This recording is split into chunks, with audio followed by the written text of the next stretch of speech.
प्रमाण हीच ती स्त्री असायला हवी. स्पर्श तुझा होता, स्पर्श होता तुझा,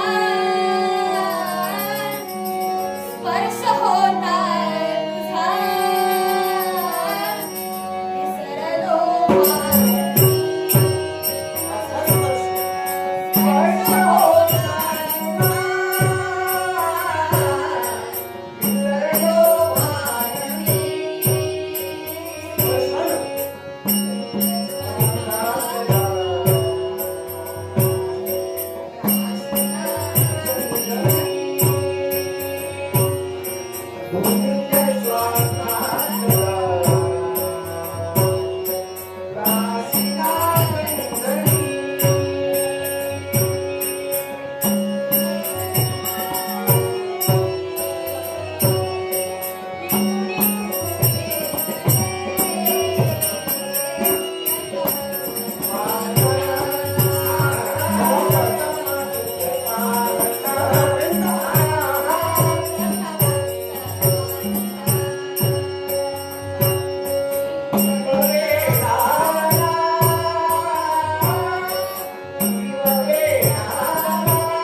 आतापर्यंत एक एक घंटा अनेक देवतांच्या नेत्रासमोर येऊन उभ्या राहिल्या. माझ्या सौंदर्याची स्तुती करत प्रेमरूपी भावना माझ्यासमोर निर्माण केली. नक्कीच याच्याही मुळात कारण आहे. आमचं आणि इंद्र देवाचा घनघोर असं युद्ध चालू होतं. दोघांच्याही पराक्रमाची पराकाष्ठा सुरू होती. आणि असं असताना देवर्षी नारद मुनींनी एवढा मध्ये हस्तक्षेप केला आणि म्हणाले, सर्वश्रेष्ठ कोण हे जर का ठरवायचं असेल तर या विश्वात अशी एक सुंदरी आहे जी अगदी सौंदर्यवान, बुद्धिवान आणि पराक्रमी देखील आहे. आणि तीच कन्या म्हणजे नर्मदा. आणि तुला बरोबर गेल्या दैवी तत्वा मला तू कळाले. स्वीकार करते तुझ्या प्रेमाचा आणि नर्मदा. का मनामध्ये स्वतःच्या मनावर जो दैवी तत्व ताबा ठेवू शकत नाही तो म्हणे माझा जो प्रेमरूपी याचना करतोय. होय, स्वतःच्या चरित्राला लागलेला कलंक दूर करण्यासाठी ज्यानं गुरु पत्नी ही माता असताना सुद्धा त्या मातेजवळ पापी भावनेनं पाहून माते जवळ पापी भावनेनं मी पाहिलं असं तू म्हणते. नक्की सत्य. पण एक मला सांग, मातेची आज्ञा ही शिरोधार्य आहे की नाही? पण इच्छा पूर्ण करत असताना आपण विचार करायला हवा, कोणतर काय इच्छा पूर्ण करतोय. समोरील व्यक्तीने जर का इच्छा प्रकट केली असेल तर त्या इच्छेचा प्रथम आढावा घ्यावा. स्वतःसाठी जीवन मातीवर केव्हाही करू नये. कलंक लागेल असं शिवनात वर्तन कुणीही करू नये, कारण तुम्ही एक दैवी तत्व आहात. अगदी बरोबर आहे. पण आम्ही जीवन कोणाचाही मातीमोल केलेलं नाही. आम्ही त्यांचा भोग घेतला याच्याही मुळाशी कारण होतं ते म्हणजे मातेची इच्छा. आणि म्हणूनच आम्ही हे केलं. हे चुकला तरी काय? देव गुरु बृहस्पती यांच्या दोन शिक्षा ग्रहण केला. नक्की ज्या कला तुमच्या लुप्त झाल्या त्या कला पुनश्च मिळविण्यासाठी तुम्ही शीतही झाला. आणि गुरु दक्षिणा देण्यासाठी गुरु जवळ तुम्ही उभे राहिलात. पण देव गुरु बृहस्पती यांच्या मुखातील हिच्या जवळ जी ती गुरुदक्षिणा मागेल ती दे. आणि तुम्ही माता तारेपर्यंत गेलात. इच्छा प्रकट केल्यानंतर त्यांची इच्छा मान्य आहे आम्हाला. जे सूर आपल्या नवऱ्याकडून हवं तसं मिळत नव्हतं त्या इच्छेपायी त्यांनी इच्छा प्रकट केली. पण त्या कला पुन्हा लुप्त होती म्हणून स्वतःच्या तत्वाला कलंक लागेल, एखाद्या संवाद स्त्रीच्या तत्वाला कलंक लागेल असं वर्तन आपण आपल्या जीवनात ज्यावेळी करतो त्यावेळी चंद्रदेव तुम्ही विचार करायला हवा होता. त्या स्त्री तत्वाचा तुम्ही विचार करायला हवा होता, तुमच्या दैवी तत्वाचा. पण तो न करता त्या कला लुप्त होऊ नये म्हणून मातेचा तुम्ही जो भोग घेतला आणि या विश्वात श्रेष्ठ म्हणून सांगताय. होय, या विश्वात श्रेष्ठ म्हणून एक तर नव्हे, दोन नव्हे तर अनेक वेळा सांगेन.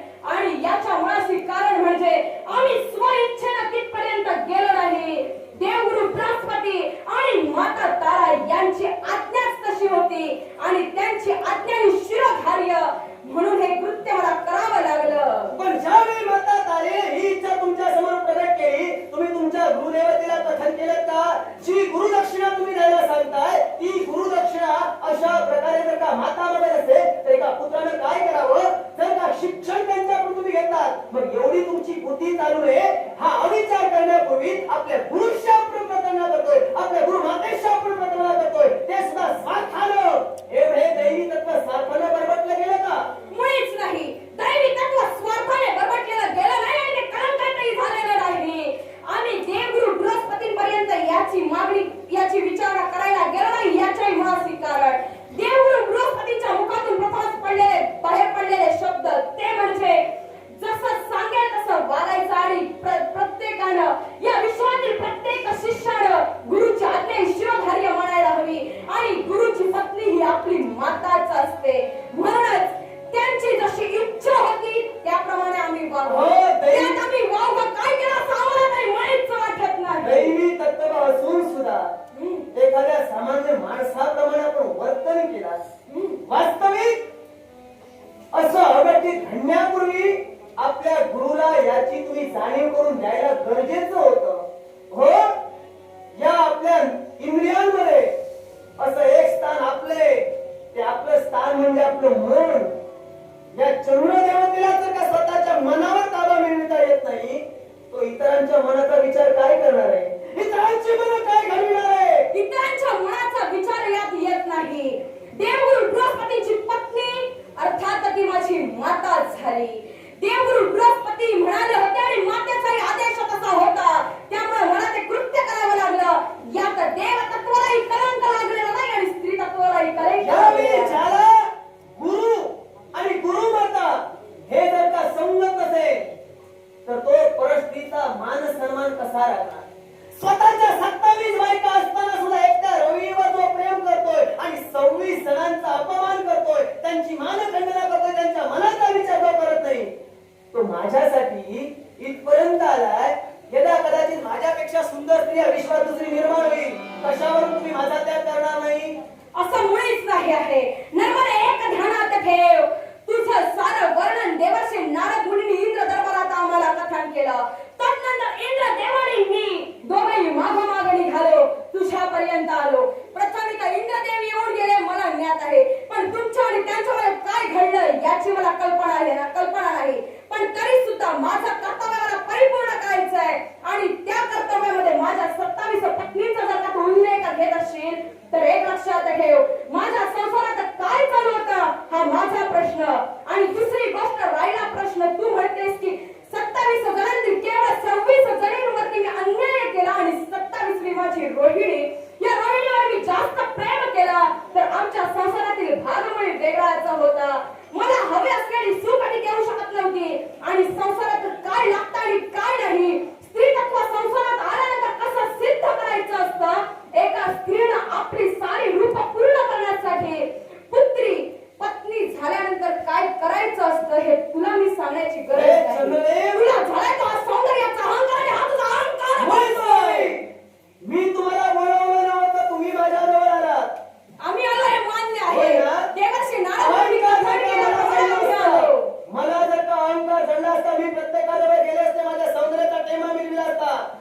मी कुणाजवळ न जाता माझ्या सौंदर्यावर भाळून तुम्ही एकसारख्या देव माझ्या मागे येताय. आलो. स्वतःचं सत्व, स्वतःचं तत्व पणाला लावून या नर्मदेला जिंकण्याचा प्रयत्न करताय. होय. ज्याला गुरुमाता समजली नाही, ज्याला स्वतःचा गुरु समजला नाही, ज्याला स्वतःच्या 27 बायकांपैकी 26 बायकांचं मन समजलं नाही, ज्याला दैवी तत्व असून दैवी तत्व समजलं नाही, जो प्रथम पूजनीय विघ्नहर्ता गणपती गजानन याचा अपमान करू शकतो, तो माझ्यासारख्या सामान्य स्त्रीला काय मान सन्मान देणार तुम्ही आहे? तेवढे दाखले दे, एक ना अनेक दाखले दे, पण एक लक्षात ठेव, प्रत्येक कार्य घडल्यानंतर त्यातून घडलं ते चांगलंच.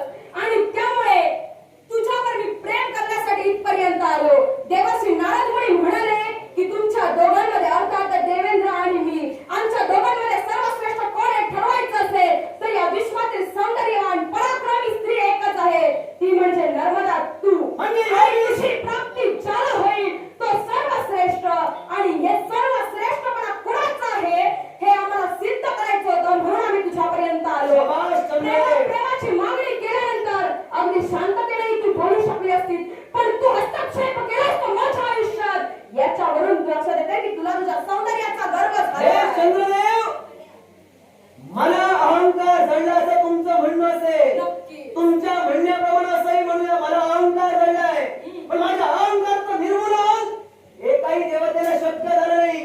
33 कोट देवतापैकी त्रय देवता सोडल्या तर एक एक करून देवता माझ्यावर भाडून माझ्यापर्यंत येत आहे. जे तुम्हा देवतांना शक्य झालं नाही, माझ्या गर्वाचं हरण करणं, या चंद्रदेवतेला काय जमणार आहे? आव्हान करते. वाह, स्वतःच बोलता बोलता बोलून गेलीस, गर्वाचं हरण करणं जमलं नाही. मग असं जर का असेल तर यातून तू सिद्ध केलंस की तुला तुझ्या सौंदर्याचा गर्व झालाय. मान्य केलंय. आणि दुसरी गोष्ट लक्षात मान्य घे, केलंय तुमच्या म्हणण्याप्रमाणे. हा गर्व जर का तुला तुझा झाला असेल तर मी देखील चंद्र आहे. या विश्वाला शीतलता मी देतोय आणि सौंदर्यवान मी देखील आहे. मग तुझ्या सौंदर्याचा झालेला तुला अहंकार गर्व उतरविण्यासाठी मी तर हे चंद्रदेवते आव्हान आमच्या समोर करतोय, स्वतःला वंदनमाळा देतोय. अरे कलंकित चंद्र आहेस तू, आणि या कलंकित चंद्राला तर आव्हान ही नर्मदा करते. स्वतःचे पराक्रम, स्वतःचं श्रेष्ठ पराक्रम सिद्ध असेल, या कलंकित चंद्राला आव्हान करण्यासाठी नर्मदा सिद्ध होते. याशी लहानपण देगा देवा, लहानपण देगा देवा, मुंगी साखरे चालवा, मुंगी साखरे चालवा, लहानपण देगा देवा.